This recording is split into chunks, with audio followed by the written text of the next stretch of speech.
Bismillahirrahmanirrahim. Assalamualaikum warahmatullahi wabarakatuh. Kembali lagi belajar IPA bersama Miss Lina. Pekan ini kita akan belajar tentang organisasi kehidupan. Sebelum ke materi pembelajaran, alangkah baiknya kalian mengetahui tujuan pembelajaran terlebih dahulu, yaitu tentang menjelaskan fungsi bagian-bagian sel dan tentang membedakan sel hewan dan sel tumbuhan. Nah, makhluk hidup ini ternyata memiliki tingkatan organisasi kehidupan, yaitu mulai dari sel, jaringan, organ, sistem organ, organisme. Nah, pada bab ini kita akan belajar tingkatan organisasi kehidupan mulai dari sel, yaitu unit yang terkecil, sampai organisme. Nah, kita bahas sel. Sel itu adalah unit struktural dan fungsional terkecil dari makhluk hidup. Setiap tubuh makhluk hidup ini tersusun oleh sel. Ada makhluk hidup yang tersusun atas satu sel atau uniseluler, dan ada pula makhluk hidup yang tersusun atas banyak sel atau multiseluler. Kemudian, kumpulan sel yang tadi itu, kumpulan sel yang memiliki bentuk dan fungsi yang sama, disebut dengan jaringan. Jadi jaringan itu adalah kumpulan sel yang memiliki bentuk dan fungsi yang sama. Kemudian kumpulan dari berbagai jaringan ini yang melakukan fungsi tertentu disebut sebagai organ. Jadi organ itu adalah kumpulan dari berbagai jaringan yang melakukan fungsi tertentu. Nah, tubuh makhluk hidup ini tersusun dari berbagai macam organ. Contohnya di sini ada apa? Ada ginjal. Nah, kemudian di dalam tubuh makhluk hidup ini organ-organ ini yang berbeda akan berkumpul membentuk suatu sistem yang disebut dengan sistem organ. Kumpulan organ-organ tersebut akan menjalankan fungsinya dan tugasnya yang saling berkaitan ini. Nah, kemudian berbagai sistem organ akan saling bekerja sama dan menyusun tubuh organisme ini. Organisme atau individu ini merupakan makhluk hidup tunggal, contohnya ini manusia. Nah, kemudian kita pada bab ini akan membahas tentang sel. Sel itu apa? Sel itu adalah unit struktural dan fungsional terkecil dari makhluk hidup. Nah, ini sel tumbuhan ya. Sel ini pertama kali ditemukan oleh Robert Hooke pada tahun 1665. Ia mengamati sayatan gabus dengan menggunakan mikroskop. Dengan menggunakan mikroskop sederhana dan melihat adanya ruangan kecil yang berderet. Ruangan kecil itu dinamakan dengan sel. Setiap sel yang hidup mempunyai membran dan cairan yang disebut sitoplasma. Selain memiliki membran dan sitoplasma, setiap sel ini memiliki inti atau nukleus atau bahan inti. Berdasarkan ada tidaknya membran yang melindungi bahan inti, sel dapat dibedakan menjadi dua, yaitu eukariota dan prokariota. Eukariota ini adalah sel yang memiliki membran inti, contohnya tumbuhan, hewan, manusia. Kalau prokariota ini adalah sel yang tidak memiliki membran inti, contohnya bakteri ya. Ini ada struktur sel.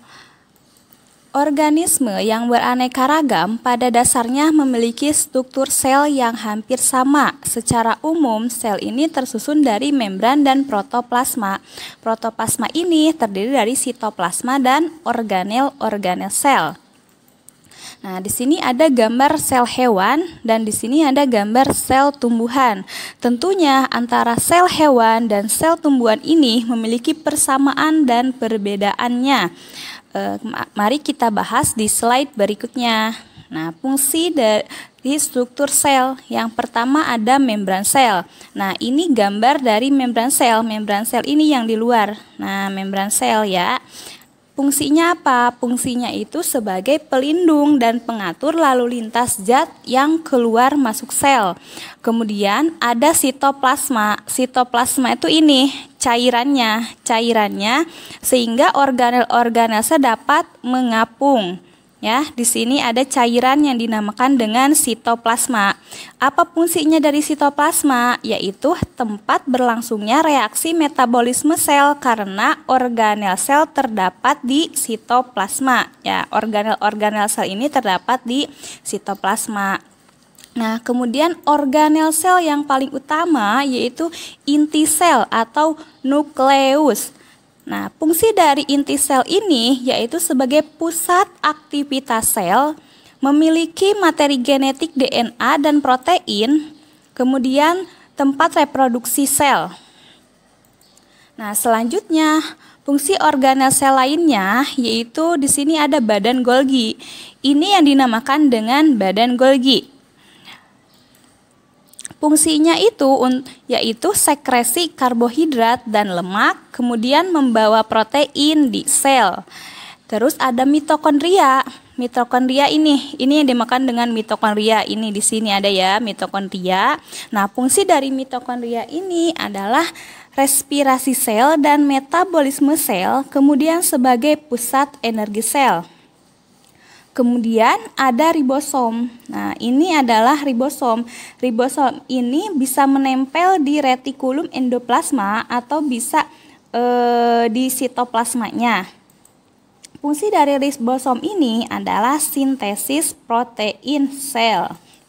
Nah, kemudian organel lainnya ada retikulum endoplasma, ada retikulum endoplasma kasar dan ada retikulum endoplasma halus. Kenapa kasar? Karena tadi ada ribosom yang menempel sehingga terlihat kasar. Seperti itu. Nah, ini RE kasar, ini RE halus, ini retikulum endoplasma. Nah, kemudian fungsi dari retikulum endoplasma ini adalah sintesis protein dan lemak, kemudian sebagai penghubung inti sel dengan sitoplasma. Kemudian ada lisosom. Nah, lisosom ini hanya terdapat di sel hewan. Jadi di sel tumbuhan itu tidak ada lisosom. Fungsinya apa? Yaitu untuk menghasilkan enzim pencernaan, mencerna materi tak terpakai di sel dan materi asing berbahaya, kemudian berperan dalam peremajaan sel. Kemudian ada sentriol. Nah, sentriol juga hanya ada di sel hewan. Jadi di sel tumbuhan tidak ada sentriol. Nah, ini sentriol. Sentriol ini apa fungsinya? Yaitu untuk pembelahan sel. Kemudian organel sel lainnya ada vakuola. Nah, vakuola ini ada di sel tumbuhan dan ada di sel hewan. Tetapi kalau di sel tumbuhan ini vakuolanya itu besar, tetapi kalau di sel hewan vakuolanya itu kecil. Vakuola itu apa? Vakuola itu ruangan sel. Pada tumbuhan yaitu berfungsi sebagai cadangan makanan, jadi berukuran besar. Sedangkan pada hewan berukuran kecil dan vakuolanya ada dua, ada vakuola makanan dan ada vakuola kontraktil. Kemudian ada plastida. Nah, plastida ini hanya ada di sel tumbuhan. Jadi di sel hewan itu tidak ada plastida, hanya ada di sel tumbuhan. Kemudian plastida ini mengandung pigmen tertentu. Contohnya di sini ada kloroflas. Kloroflas ini berwarna hijau karena memiliki klorofil dan berperan dalam proses fotosintesis. Kemudian yang terakhir ada dinding sel. Dinding sel juga hanya terdapat di tumbuhan. Ini dinding sel ya. Nah, dinding sel ini fungsinya untuk melindungi sel dan menjaga bentuk sel tumbuhan agar tidak berubah dan bersifat kaku. Di sini ada perbedaan sel hewan dan sel tumbuhan. Perbedaan dari sel hewan dan sel tumbuhan bisa dilihat di tabel ya. Apa aja itu? Pertama, dinding sel. Sel tumbuhan ini memiliki dinding sel, sedangkan sel hewan itu tidak memiliki dinding sel. Kemudian dari vakuolanya, sel tumbuhan ini memiliki vakuola yang berukuran besar, sedangkan sel hewan ini memiliki vakuola berukuran kecil.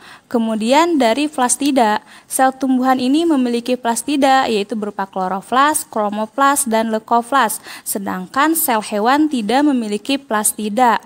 Dan terakhir dilihat dari sentriolnya. Sel tumbuhan ini tidak memiliki sentriol, sedangkan sel hewan memiliki sentriol. Nah, untuk tugasnya kalian langsung lihat di lihat di WA grup ya untuk tugasnya. Dan alhamdulillah materi hari ini telah selesai. Semoga ilmunya sampai ke kalian dan berkah untuk kehidupan kalian ke depannya. Selamat belajar dan selamat mengerjakan ya anak-anakku yang soleh dan soleha. Assalamualaikum warahmatullahi wabarakatuh.